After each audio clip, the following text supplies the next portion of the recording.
Have you ever wondered how your favorite little tech startup suddenly got gobbled up by a giant corporation? Or how that one coffee shop brand is suddenly on every single street corner? Well, a lot of the time, the answer is mergers and acquisitions, or M&A. It's this high-stakes corporate game where companies are betting billions to reshape the world we live in. And to give you an idea of the scale we're talking about, look at this number. $3 trillion. That's the value of all the M&A deals that happened globally in just 1 year, 2023. I mean, that's more than the entire economy of the United Kingdom. It is a truly mind-boggling amount of money changing hands. So, what does that $3 trillion really buy? Well, one source put it perfectly. It's the price tag for a constant, year-long earthquake shaking up the corporate world. And that's exactly what it feels like. Think about when Facebook bought Instagram. They weren't just buying a photo app, right? They were buying an entire generation of users and cementing their spot at the top of the social media food chain. That's the kind of power we're talking about here.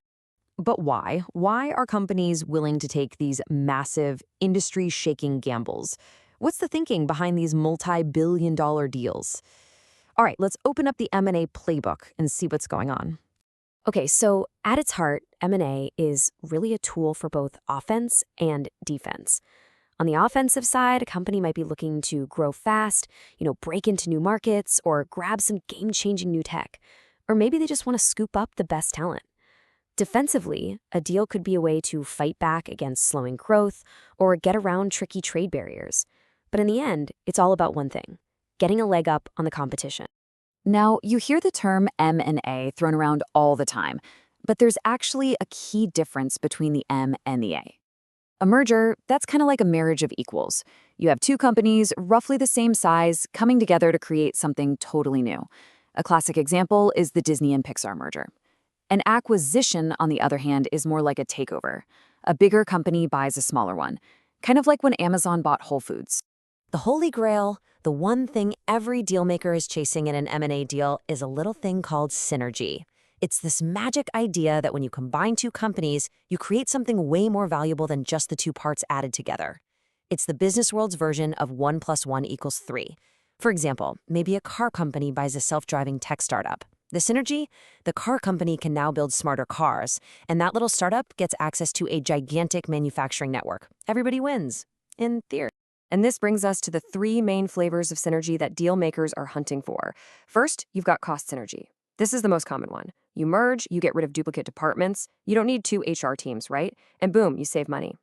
Then there's revenue synergy, which is all about growth. You use the combined company's muscle to sell more stuff to more people. And finally, you've got financial synergy. This is more behind the scenes, things like getting better loan terms or tax breaks, just because you're now a bigger, more stable company.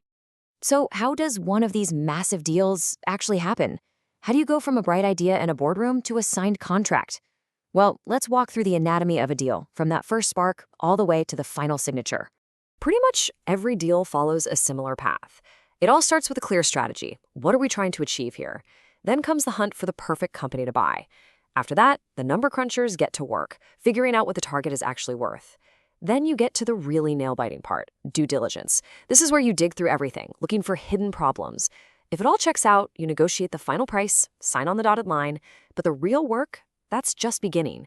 Now you have the enormous task of actually smashing two companies together into one. But here's the thing. For all that money, for all that careful strategy, and all that work, there's a pretty dark secret hiding behind all these big-ticket deals. A surprising twist that really changes how you look at this high-stakes game. Which leads to a really big question. I mean, if the idea of synergy is so great and the process is so structured, why do so many of these deals end up just falling flat, or even worse, actually destroying value? The answer is pretty shocking. Study after study shows that somewhere between 70% and 90% of mergers and acquisitions fail to deliver value to shareholders. Just let that sink in for a second. That means up to 9 out of 10 of these multi-billion-dollar bets are, for all intents and purposes, failures. So what goes wrong? Well, it often comes down to a few major deal breakers. Sometimes those synergies that looked so good on paper just never show up in reality. But a massive factor, one that gets overlooked all the time, is culture. Remember the Daimler-Benz and Chrysler merger of equals? The clash between the super formal German culture and the more laid-back American style was a huge reason it all fell apart. And of course, sometimes companies just pay way too much, or they completely botch the process of putting the two companies together.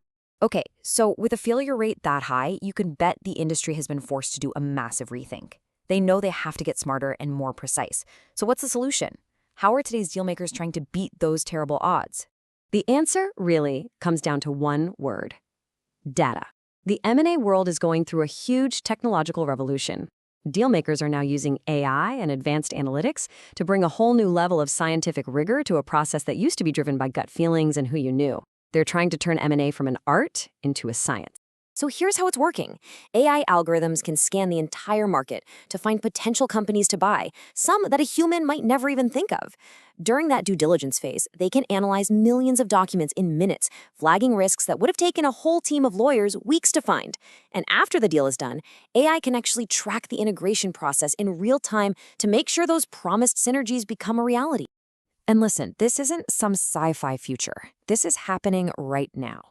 Companies are using these powerful AI-driven platforms to manage the entire M&A lifecycle. These tools give them a central hub for everything, from spotting targets to managing the integration, giving dealmakers a level of insight and control they've just never had before. Which leaves us with a pretty interesting final thought. For decades, the biggest risk in M&A was making a bad deal. But as technology makes the whole process smarter and more predictable, and as the world changes faster than ever, you have to wonder if the biggest risk is becoming the company that's too scared to make a move at all.